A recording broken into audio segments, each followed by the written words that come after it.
পুলিশটা হলো অনবীক্ষণ যন্ত্র। আমরা যদি সুইচ টিপ দেই তাহলে কিন্তু একটা পুলিশ, এসি, ডিসি, আইসি, ডিআইজি, হাই কমিশনার, ডিজিএফআই, এনএসএফআই, মানে এভরিবডি সবার কিন্তু গোপন রহস্য কি আছে আমরা একটা সুইচ টিপ দিলে সব বের করতে পারি। সাংবাদিক হলো অনবীক্ষণ যন্ত্র। সাংবাদিকদের যদি একবার কেউ চেতায় দেয় তাহলে কিন্তু আমরা যদি গণমাধ্যম কর্মী যদি আমরা যদি চাই যে আজকে 12 ঘন্টা নিউজ বন্ধ থাকবে, দেশ একবারে 12টায় চলে যাবে। কিন্তু ভাইয়া আমি মূলত আমার অফিস হলো মতিঝিলে। আমি এখানেই প্রোগ্রামে কাভারেজের জন্য থাকি এবং শুক্রবারে যে প্রোগ্রাম ছিল সেখানে প্রোগ্রামে আমি 5টা থেকে স্টিল নাও 9টা 9:30 পর্যন্ত ছিলাম।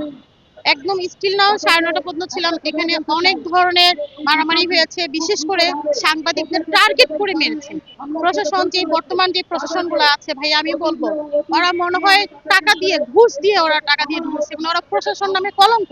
এবং একজনের জন্য 10 জনের প্রবলেম। আমি সবাইকে বলছি না, আমি যারা এই মানে প্রবলেমটা সৃষ্টি করেছে, যারা এই মব সৃষ্টি করেছে তাদেরকে উদ্দেশ্য করে বলতেছি, আমি বাকি অন্যদেরকে বলতেছি না।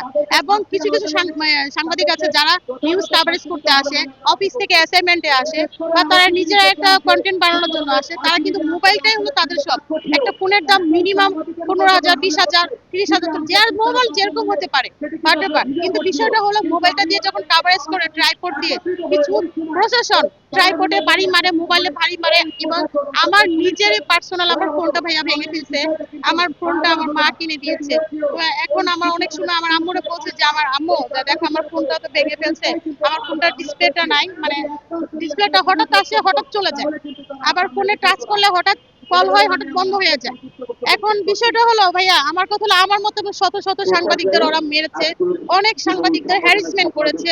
এবং টিভি চ্যানেল বলেন, মাল্টিমিডিয়া রিপোর্টার্স ইউনিট বলেন, তারপর মোবাইল জার্নালিস্ট যারা আছে, গণমাধ্যম কর্মী, সবাইকেই মেরেছে ওরা, গণহারে মেরেছে। তো বিশেষ করে আমি যেটা মিন করি যে ডিসি মাসুদের নির্দেশে এই কাজগুলো করা হয়েছে এবং আমরা ডিসি মাসুদকে বয়কট করি। যদি উনি যথারীতি ভাবে আমাদের সাংবাদিকদের উপর হামলা, হুমকি দামকে এটা যদি আমাদের যথারীতি বিচার না পাই, তাহলে আমরা আমাদের আন্দোলন চালিয়ে যাব এবং যথারীতি ভাবে আমরা দাঁত ভাঙা জবাব দিব। আমাদের বাক স্বাধীনতা হারিয়ে যাচ্ছে। কেন সাংবাদিকদের বাক স্বাধীনতা হারিয়ে যাবে? আমরা চাইলে আমাদের একটা প্রোগ্রামে কাভারেজ করতে পারি না, আমরা চাইলে সত্য কথা বলতে পারি না, আমাদের হুমকি দেয়, দামকি দেয় না। তারা ফোন করে, প্রশাসন থেকে ফোন করে হুমকি দামকি দেয়, এই নিউজ করবেন না, এই ফুটেজ দিবেন না, এই ফুটেজ বন্ধ করেন, মোবাইলের লক খোলেন। আমাকে নিজের চোখে দেখা শুক্রবারে আমার এক কলিকে বলতেছে ফোন মোবাইলে লক খুলতে, ও তো হতভম্ব হয়ে গেছে, একদম দিশেহারা হয়ে গেছে ভাইয়া। বলতেছে যে আমি মোবাইলের লক খুলবো না, বলতেছে কেন লক খুলবি না, লক খুল নাহলে তোর পিঠে। আমার ভয়ে আতঙ্কিত হয়ে মোবাইলের লক খুলে দিচ্ছে, মোবাইলের লক খুলে দিয়ে বাকিটা ইতিহাস ভাই, আমি আর বলবো না। অনেকেই আপনারা মিডিয়াতে দেখেছেন। আপনার হাতে যে মোবাইলটি ক্ষয়ক্ষতি হয়েছে এটা কি আপনার নিজের কেনা না অফিস থেকে দিয়েছে? না, আমার এই ফোনটা আমার নিজের কেনা, আমার মা কিনে দিছে। আমার এই ফোনটার দাম 25,000 টাকা, আমি ডিসকাউন্টে পেয়েছি একটু। তো বেসিক্যালি আমার মাকে আমি বলেছি যে আমার ফোনটা আম্মু দেখো ভেঙে গেছে, এখন আমার ফোনটা তো পুলিশ লাঠি চার্জ করে ভেঙে ফেলছে, ট্রাইপডে ভেঙে ফেলছে আম্মু। আমার দুঃখ লাগছে, আমি কিভাবে এখন জাতীয় নির্বাচন কাভারেজ করব, আমি কিভাবে এখন আমার রোজার মাসটা চলবে, ঈদের মাস চলবে।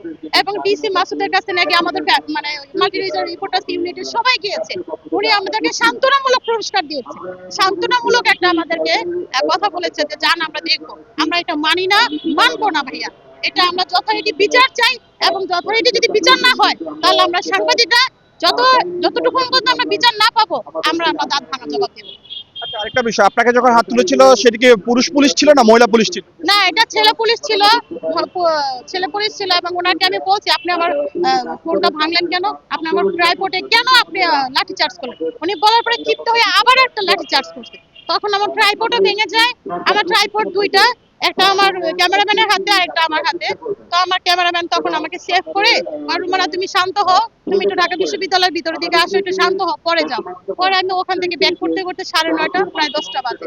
অনেক সময় পরে গেছি, আমি হাতে ব্যথা পেয়েছি, আমার পায়ে ব্যথা পেয়েছি, আর একটু রিল্যাক্স হয়ে পড়ে গেছে। আমার কলিগ আমাকে মানে একটু রেস্ট করার পরে আমাকে বাসায় লিভ দিয়েছে, নামাই দিয়েছে। ধন্যবাদ ভাইয়া। রোমানা সঞ্জু, জাতীয় দৈনিক, আমাদের কণ্ঠ, স্টাফ রিপোর্টার।